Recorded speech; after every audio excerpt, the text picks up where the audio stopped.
Thanks for staying with us right here on The Nation. Now, after everything we've just shown you, flight disruptions, airspace closures and travelers stranded across several regions, the big question now is how does the travel industry adapt to shocks like this? Now, for businesses that depend on global travel, moments like these can quickly test resilience and, of course, customer confidence. That's the biggest thing. So how do travel operators navigate uncertainty when geopolitics suddenly reshapes the map? Joining me now is JASWIN KAUR. She's the founder of Global Excursion in Kuala Lumpur. Of course, they work all over the world, a company that provides ground arrangements for travelers across the UK and Europe. JASWIN, thank you so much for doing this. I'd like to begin here. Now, the current global situation, if you look at it, it's affecting the travel industry. And you've seen what's unfolded in a week. You've seen what's happened during COVID. What are your thoughts with the current situation, JASWIN? Gerard, the travel industry has always been closely linked to the global development. So it's natural to see some level of impact during periods of uncertainty. However, travel is fundamentally resilient. While travelers may pause or consider their plans in the short term, the desire to explore, to connect, or to conduct business does not disappear. So from my perspective, this is least a period of decline and more to a period of adjustment. Travelers are becoming more cautious, prioritizing flexibility and security is important for them. Travelers also seek reassurance from travel partners before confirming bookings. And as an industry player, our role to adapt quickly, to provide clear communication and practical solution maintains the client's confidence. History have proven during COVID that once stability returns, demands rebound strongly, and we believe the situation will be no different, Gerald. Now, with the current challenges affecting travel, I guess the bigger question here is how do people in your industry stay profitable during a time or during this time or a time like this, JASWIN? During the challenging period, profitability comes down to being practical, disciplined, and adaptable. Rather than expanding aggressively, I think we focus on strengthening the market where demands remain stability, particularly currently within Europe and the UK, where travel flows continue with more stable. At the same time, we are refining our packages to ensure the clients are offered stronger value, greater flexibility when they travel, while the key decision factors for the travelers right now, being flexible and bringing strong value. Other points are careful costing, cost management, strategic partnership, responsive planning, allows us to protect margin while still delivering quality service. In times like this, smart positioning and operational are far more important than rapid expansion, Gerard. Now, I guess the bigger question for people in the business or people in the industry or people in the sector is how much is the current conflict affecting the tourism industry? Well, I don't know if you have a figure or some kind of concept you can explain to us where we can understand how affected is the world or the world of tourism or the industry by this. It's only been about a week since this has happened, but how much have you seen come across or come up as an effect within the tourism sector or industry? So the current conflicts had really affect the travel industry very much. Travel decisions are strongly influenced by consumer confidence and perception over stability. When uncertainty increases, international long-haul travel tend to slow, particularly for a short time of period.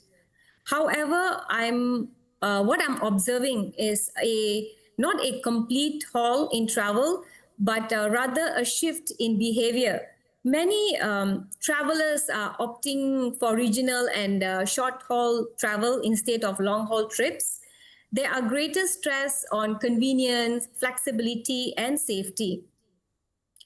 There are also a segment of corporate travelers who continue to travel out of necessity, business commitments, government engagement, and essential meeting that they cannot postpone. These travelers proceed with their plans while taking additional precaution. The industry is adapting to this changing pattern, and while global challenges create temporary adjustment, tourism as a whole remains resilient and responsive to market sentiment.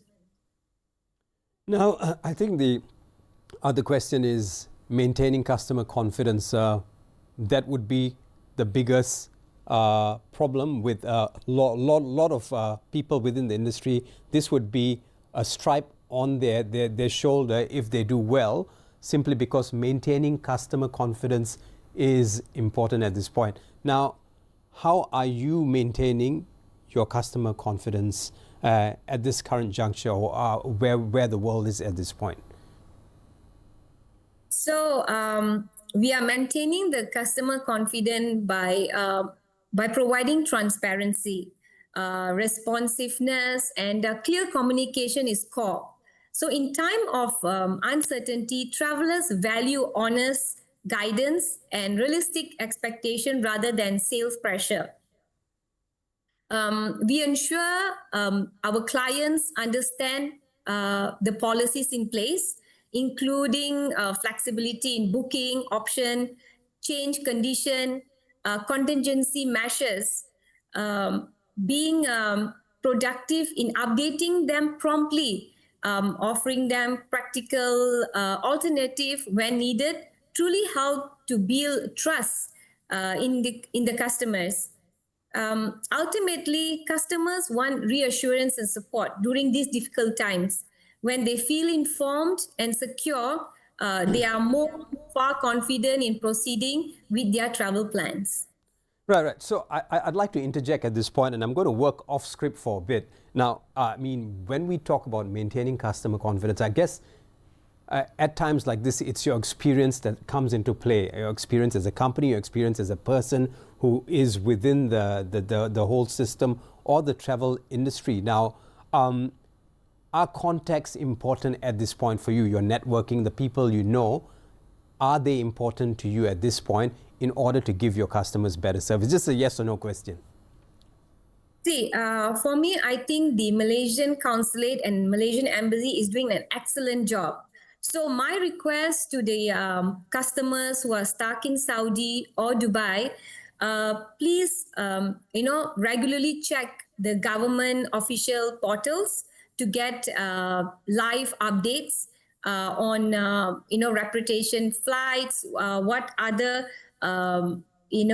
alternative that the embassy is arranging to get the travelers out from their respective country. Now, one last question for you before we let you go. We've taken so much of your time, and I know you have a busy afternoon ahead of you. Do you believe the industry will fully recover whenever this is over?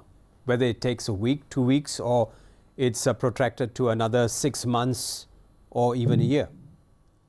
Or will the industry adjust?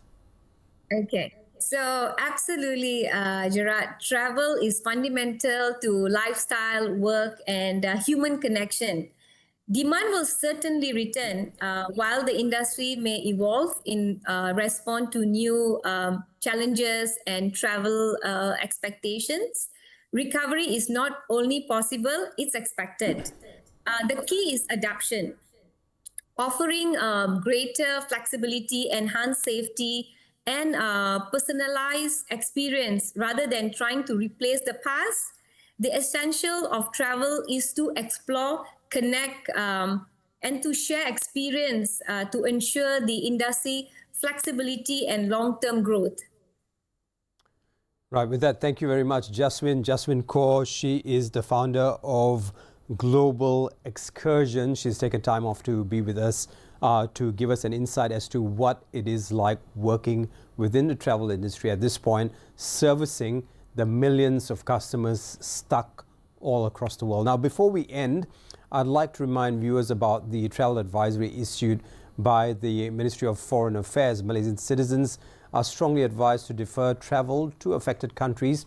This includes those planning Umrah or Ziarah until further notice is given. Now, the ministry is working closely with our diplomatic missions, regional governments and airlines to evacuate Malaysians stranded abroad due to flight suspensions and, of course, airspace closures.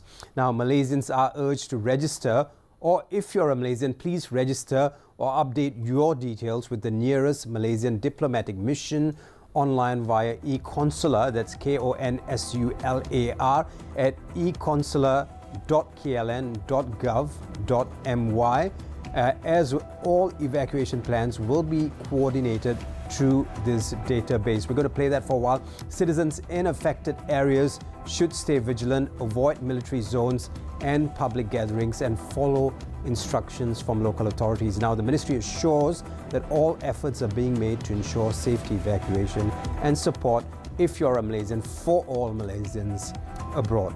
That is all we have for now. That wraps up The Nation for this week. Keep following The Nation for conversations that matter, Monday to Friday, 3 p.m. and stay with Pradama TV for updates from within Malaysia and across the globe. I'm JERARD. Thanks for watching. Stay with Pradama TV. Bye.